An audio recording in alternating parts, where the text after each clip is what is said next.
নিজের বুথে হেরে যাওয়া বিজেপি বিধায়কের বাড়ির সামনে সবুজ আবিরের জয়োচ্ছ্বাস তৃণমূল নেতৃত্বের। বিষ্ণুপুর লোকসভায় পরাজিত হলেও রাজ্যে তৃণমূল কংগ্রেসের ভালো ফল ও ইন্দাস বিধানসভা তৃণমূল কংগ্রেস জয়লাভ করায় বিজয় উৎসবে মেতে উঠলেন ইন্দাস ব্লক তৃণমূল কংগ্রেস নেতৃত্ববৃন্দ।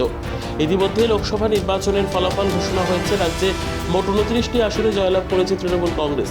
বাঁকুড়া জেলায় একটি আসনে জয়লাভ করেছে তৃণমূল কংগ্রেস। অপর একটি আসন বিষ্ণুপুর লোকসভা কেন্দ্রে 5,567 ভোটে জয়লাভ করেছে বিজেপি।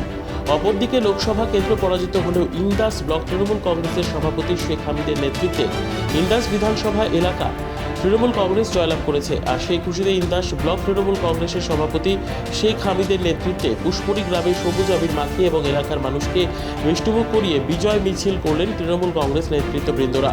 জানা যায়, ইন্দাস বিধানসভার বিজেপি বিধায়ক নির্মল কুমার ধারা তিনি তার পুষ্পরি গ্রামের 221 নম্বর বুথে তৃণমূল কংগ্রেসের কাছে পরাজিত হয়েছেন। তাই এবারে তৃণমূল কংগ্রেসের নেতৃত্ববৃন্দরা খেয়েছে লাথি ল্যাং, ভেঙে এই গেল ঠ্যাং গান চালিয়ে বিধায়কের গ্রামে তার বাড়ির সামনে মিছিল করে সবুজ আবির মেখে জয়োচ্ছ্বাস করলেন তৃণমূলের নেতা কর্মীরা। এদিনের বিজয় মিছিল শেষে ইন্দাস ব্লক তৃণমূলের সভাপতি শেখ হামিদ বলেন, বিধায়কের পায়ের তলার মাটি নেই, তাই গ্রামের মানুষ তাকে চাইছে না। তা ভোট প্রমাণ করে দিয়েছে। বিধায়ককে বলবো এলাকায় উন্নয়ন করুন। তবে এই বিষয়ে ইন্দাসের বিজেপি বিধায়ক তিনি মুখ খুলতে রাজি হননি।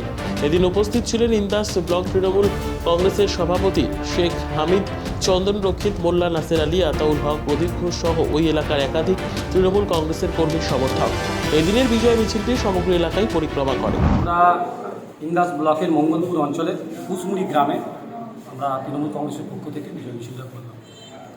আমরা দেখেছি বিষ্ণুপুর লোকসভা কিন্তু পরাজিত হয়েছে, তারপরেও আপনারা বিজয় মিছিল করলেন, কী কারণ? আমরা এখানে বিজয় মিছিল করেছি, তার মূল কারণ হচ্ছে যে আমরা ইন্দাস ব্লক বা ইন্দাস বিধানসভা বা এই মঙ্গলপুর অঞ্চল বা এই কুসমুড়ি দুটি বুথ যেগুলো আমাদের বিধায়কের বুথ, সেই দুটি বুথে মানুষ আমাদেরকে ভোট দিয়েছে এবং জয়যুক্ত করেছে এবং আমাদের ব্লকেও প্রায় 11,399 ভোটে আমরা জয়যুক্ত হয়েছি।